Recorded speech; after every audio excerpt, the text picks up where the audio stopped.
Over the weekend, I suggested to the Prime Minister that he cut the aid budget, and I'm pleased that he accepted my advice. Mr. Speaker, it's the fastest response. It's the fastest response I've ever had from the Prime Minister. However, he announced £13.4 billion in additional defence spending yesterday. This morning, his Defence Secretary said the uplift is only £6 billion, which is the correct figure. Prime Minister. I'm going to have to let the Leader of the Opposition down gently. She didn't feature in my thinking at all. I was so busy over the weekend I didn't even see her proposal. I think she's appointed herself, saviour of the Western civilization. It's a desperate search for relevance. But, Mr. Speaker, look, if you take the numbers for this financial year and then the numbers for the financial year 27-28, that's £13.4 billion increase. That is the largest sustained increase in defence spending since the Cold War, which will put us in a position to ensure the security and defence of our country and of Europe. Give me all of them. Look. See that? Trump was right about everything. It just came in. Somebody said, this was sent in by a fan. I said, I think we should make some of them, right? But we were, pretty much. You want one? I'll pass. Are you allowed to take one? Because he'll consider it. I know him well. He's sort of a stiff. Yeah, Brian, you're not a stiff. He's sort of a stiff guy. He'll take other things, but not a free hand. Always say yes to the president. Always say yes to the president. Would anybody like one? In a sign of the times that we live in, Donald Trump has shared a bizarre AI-generated video to his official Instagram account, depicting the future of Gaza. Donald is coming to set you free, bringing the light for all to see. No more tunnels, no more fear. Tough Gaza is finally here. Among the many concerning elements is a giant gold statue of Trump, and Elon Musk is dancing with cash. This comes after he declared the US would take over the Gaza Strip and turn it into the river. A major achievement here in Nigeria. The National Agency for Science and Engineering Infrastructure on Wednesday announced that the first Made in Nigeria helicopter is nearing completion. The announcement was made during a focus group engagement in Kaduna State. The event was attended by inventors and manufacturers drawn from academia and private sectors to promote local manufacturing, innovation, and the adoption of made in Nigeria products. Government officials, industry leaders, and innovators were also in attendance, discussing policies that will drive Nigeria's industrial and technological growth. Please, I want to give a round of applause for this. This was a great announcement that was made by the short is Nasina. Right? But you know, Nigerians have reacted. I know you want to speak on this, but I'll just take this tweet so that we'll wrap up the conversation. This is from Professor Chinwe. She wrote, "Fantastic news. At this rate, we'll soon have made in Nigeria spaceships heading to Mars." But before we all start clapping, let's ask the real questions. What's the supply chain for this helicopter? Are we manufacturing the core components, or is it another assembled in Nigeria project with imported parts? What's the maintenance plan? Or will it be like our refineries, completed but never fully functional? Innovation is great, but sustainability is better. Let's make sure this isn't just a headline stunt, but a real step towards industrial self-sufficiency.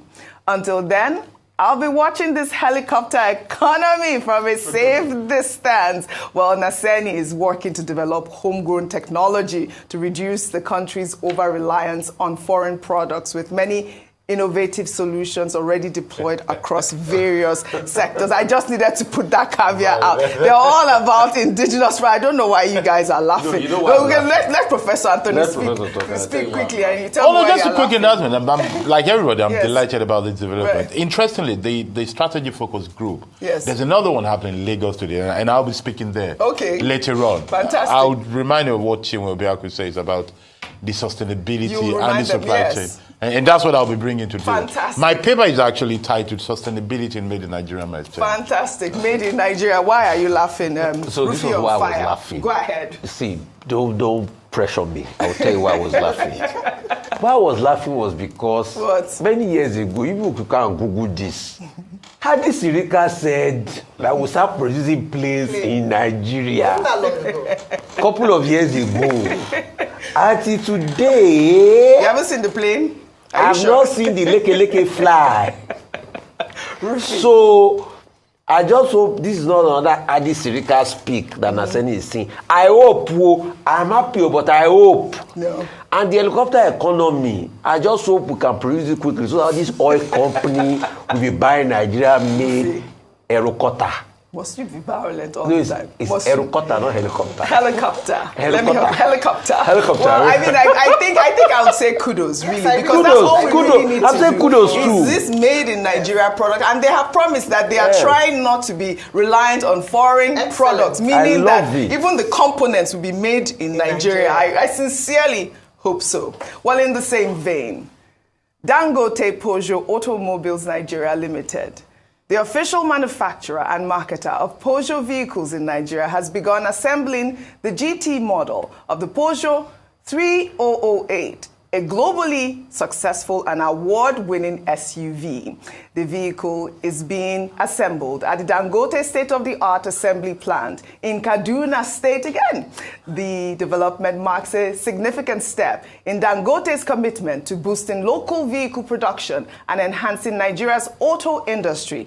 Dangote Peugeot began production with the relaunch of the Peugeot brand in Nigeria, starting with the local assembly of the Peugeot 301 at its Kaduna plant. The company has since expanded its lineup to include the Landtrek pickup 3008, 5008, and the latest 508 models. I mean, come on, this is what we need to see. I mean, first of all, I actually did not even realize until I saw this news that this assembly plant has been around since, and Peugeot has really never left Nigeria at this point. I mean, we grew up with Peugeot. I believe 504. Yes. That's the one I believe we grew up with. And the assembly plant, again, is in Kaduna State. Kudos to Aliko Dangote on this feat. And, you know, I'd like to take the other conversation to join this conversation with the feat of the Dangote Petroleum on Wednesday announced a significant reduction in the ex-depot price of petroleum motor spirit by 65 naira, bringing it down from 890 to 825 naira per litre.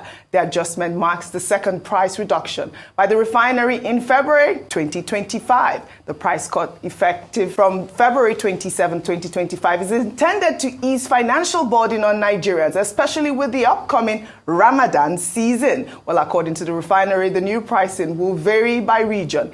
860 naira per litre in Lagos, 870 naira in the southwest, 880 naira in the north, and 890 naira in the south and southeast. Another contribution. I see you smiling. I'm really happy about these developments. Starting off from this is almost like the good news segment. Good news segment. I put it early. Yeah, fantastic, because starting from the helicopters to the assembling of the Peugeot cars, and then now reduction in petrol price for Nigerians, these are the kind of things that we want to hear.